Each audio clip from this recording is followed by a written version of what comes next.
श्री उमापति महादेव की जय। श्री लक्ष्मी नारायण भगवान की जय। नवग्रह देवताओं की जय। शनिदेव महाराज की जय। प्रिय भक्तजनों, आज हम इस वीडियो में शनिवार व्रत कथा सुनेंगे। तो आइए शुरू करते हैं। उससे पहले आप सभी प्रेम से बोलिए शनिदेव महाराज की जय। नवग्रह देवताओं की जय।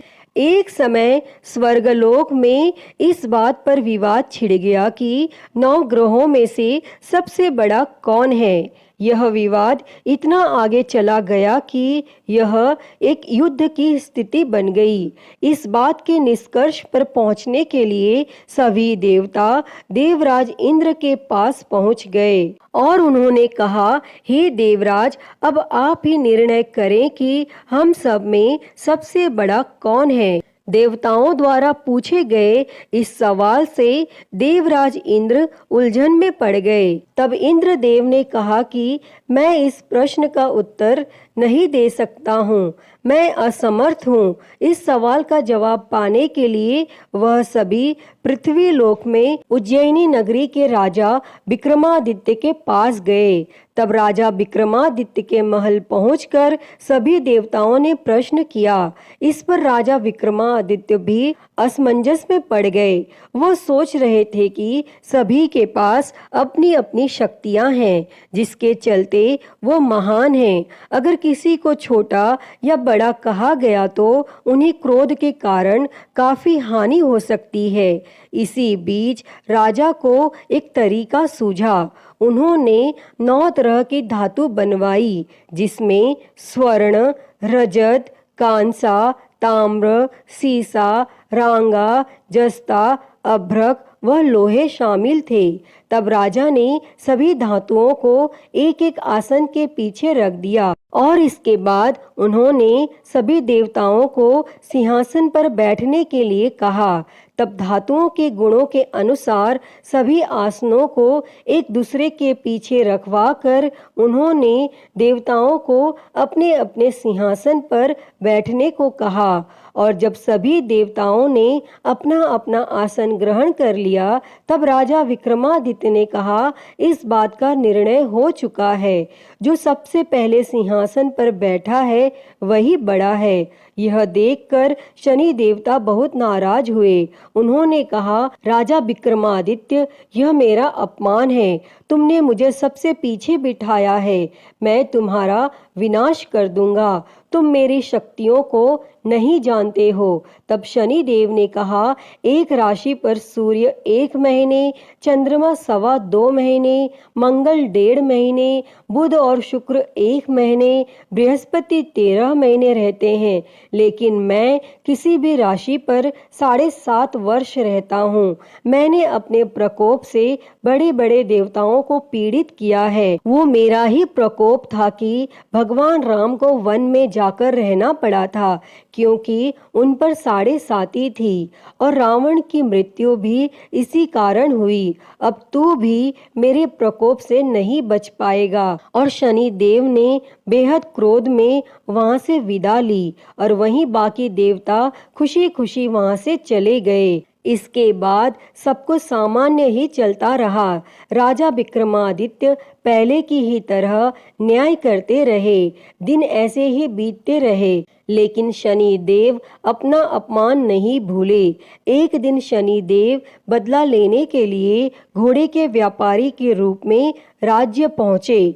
जब राजा विक्रमादित्य को इस बात का पता चला तो उन्होंने अपने अश्वपाल को कुछ घोड़े खरीदने के लिए भेजा। जब अश्वपाल लौट आया और राजा को बताया कि घोड़े बेहद ही कीमती हैं, तब राजा ने खुद जाकर एक सुंदर और शक्तिशाली घोड़ा पसंद किया और उसकी चाल देखने के लिए घोड़े पर सवार हो गए। जैसे ही राजा विक्रमादित्य घोड़े पर बैठे, वैसे ही घोड़ा बिजली की रफ्तार में दौड़ पड़ा। घोड़ा राजा को एक जंगल ले गया और वहां जाकर राजा को नीचे गिरा दिया और फिर कहीं वह गायब हो गया।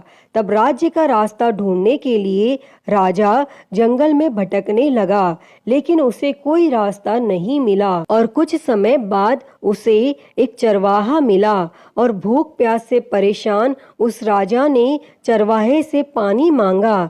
चरवाहे ने उसे पानी दिया और राजा ने उसे अपनी एक अंगूठी दे दी। तब रास्ता पूछकर राजा जंगल से निकल गया और पास में ही मौजूद एक नगर में पहुंच गया। और एक सेठ की दुकान पर राजा ने कुछ आराम के लिए रुका और वहां सेठ से बातचीत करते हुए उसने बताया कि वह उज्जैनी नगरी से आया है। तब राजा कुछ देर तक उस दुकान पर बैठा। जितनी देर वो वहां बैठा, सेठ जी की काफी बिक्री हो गई।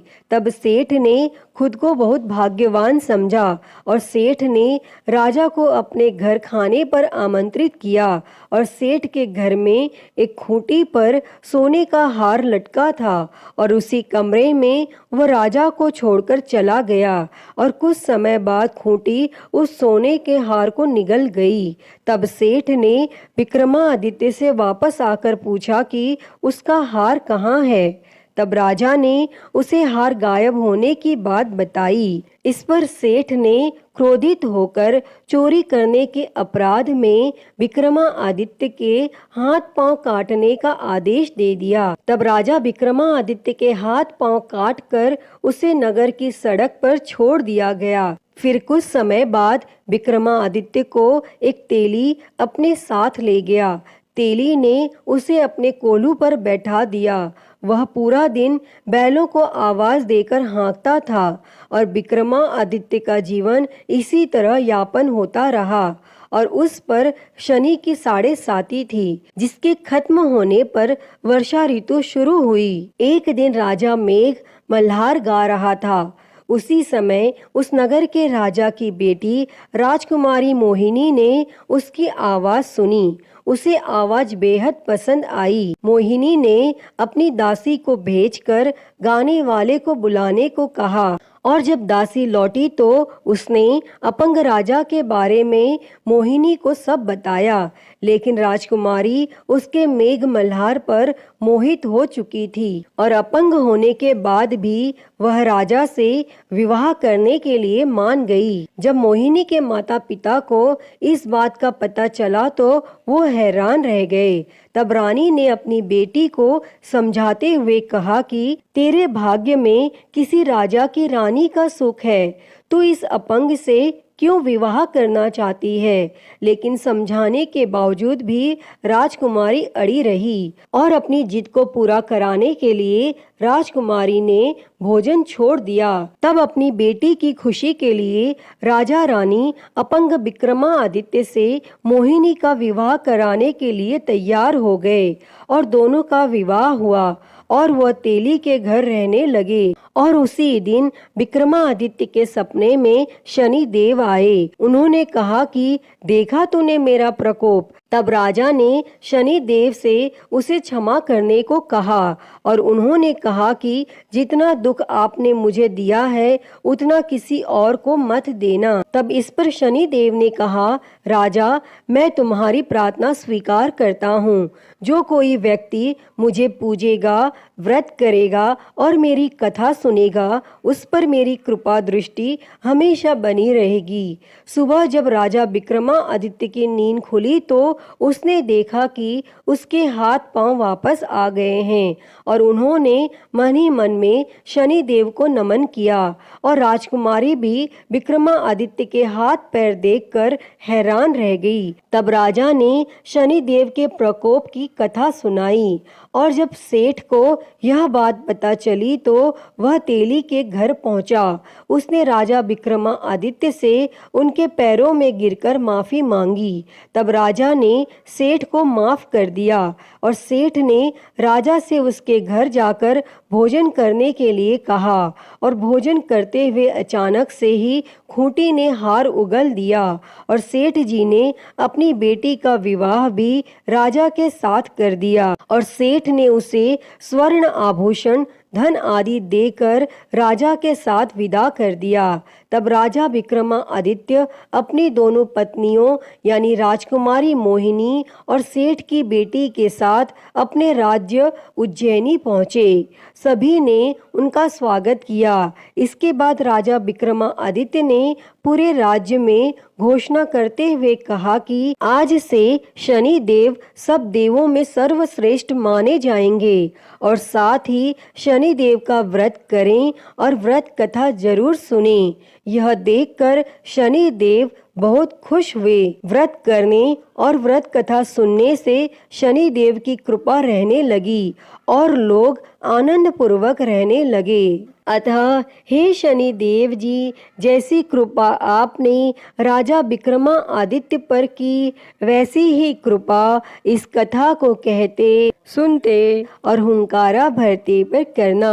तो बोलिए शनि महाराज की जय, नवग्रह देवताओं की जय। प्रिय भक्तों, तो मैं उम्मीद करती हूँ कि आपको यह कथा पसंद आई होगी और अगर वीडियो अच्छी लगी हो तो इसे लाइक करें, ज़्यादा से ज़्यादा शेयर करें और कमेंट में शनिदेव की जय लिखना ना भूलें और महाकाल भक्ति ज्ञान चैनल को सब्सक्राइब कर नोटिफिकेशन बेल को ज़रूर ऑन कर लें। हर हर महादेव। धन्यवाद।